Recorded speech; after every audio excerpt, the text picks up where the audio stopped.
Well, I've just got this SP6000 Makita plunge saw. I was using a Triton in my workshop indoors in my garage, converting the timber, but found it really difficult because I was having to do every board, having to use clamps, clamping a board to it, etc, etc.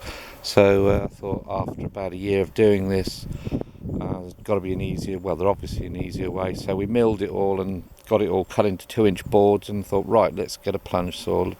I got the 55mm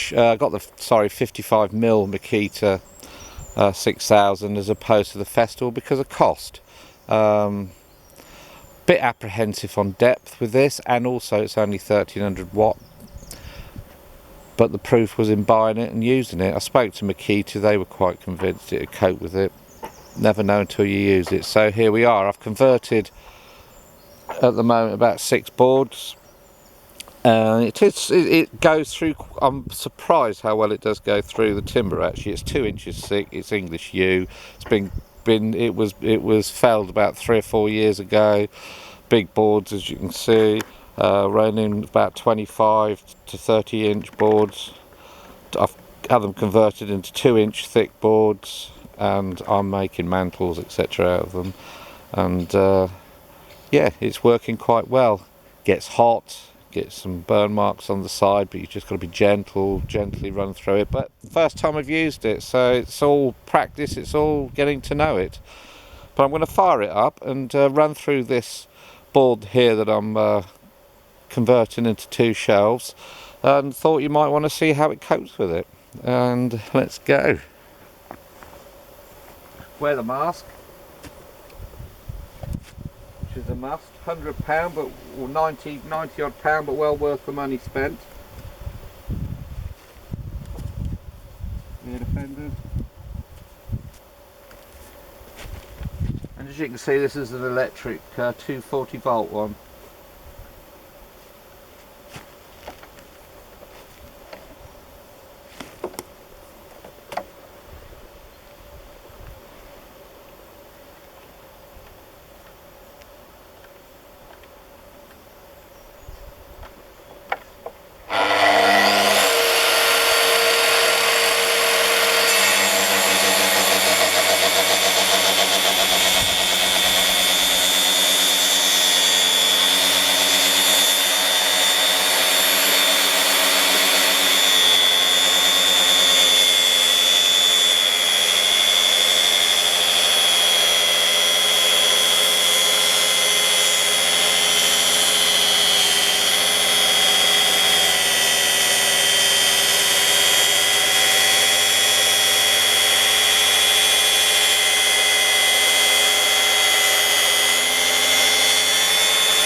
I'm working from a string line, and I'm using one 1.5 metre rail. I've got 2, but I thought, looking on the internet, looking on YouTube, people having problems with them lining up right, and I thought, I haven't got time to mess around with that at the moment, getting it converted or ensuring that it won't distort.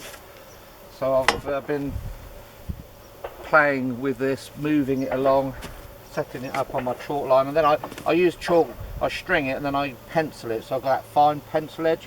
And where I've actually cut this strip initially, I then put that strip directly on that line, on that pencil line, because it's so thin, and it seems to work out quite well. My only little problem at times is the thickness and the undulation in this timber, and obviously it just leaves a fraction underneath uncut in places. So I have a little hand saw which I just gently tease it loose.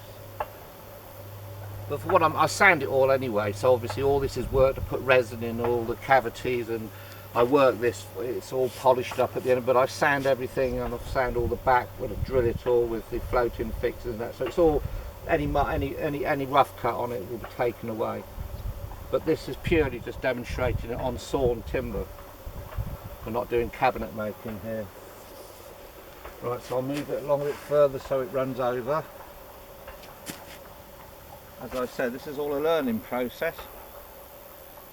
Got it on the line to get it right onto the line as it was originally, because I've marked it all the way through. Move it over onto the cut line here. It does move obviously back and forth either end, so you just got to be a bit patient with it. Once you've got it there, get your saw back on. Gently drop it down, and then just get it so that it sits into the last cut and it's reasonably floating, and then we're good. Obviously protect yourself again, as we all know what U dust is like. It's terrible for the nose, irritates it to death, and it can be the death.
And there you saw the tension as it split open. A lot of tension in it. As I say, it's been stacked, it's been air dried for some time, but it still holds a lot of tension. I've got to say that I'm massively happy with this. And it's actually got a lovely finish on the side. It's actually lovely, gorgeous finish, so smooth. I mean, obviously there, like I said, there's problems. But in hindsight, I have this cut to 48mm. So I would be straight through it. But obviously when I had this all cut, this tree converted, milled for me, I actually cut it because my Triton can cut 2.5 inches or so, just under 3. But the next time I'll have it cut to 48mm, and it will be spot on. But you can always reverse it. I reversed one over yesterday and cut it the other side, marked it all off. That came out absolutely fantastic as well. So the 6000 Makita, look at what it's coping with. We're actually out in the big boy stuff here. A lot of strain, a lot of stress in the timber, and it's coping with it fantastically. I'm happy. I'm called Artful Shelves, and you've probably seen me on Etsy and other places. This is where the beginnings of my shelves are. So have a look on Etsy at Artful Shelves. Thanks for taking the time to have a look. Bye bye.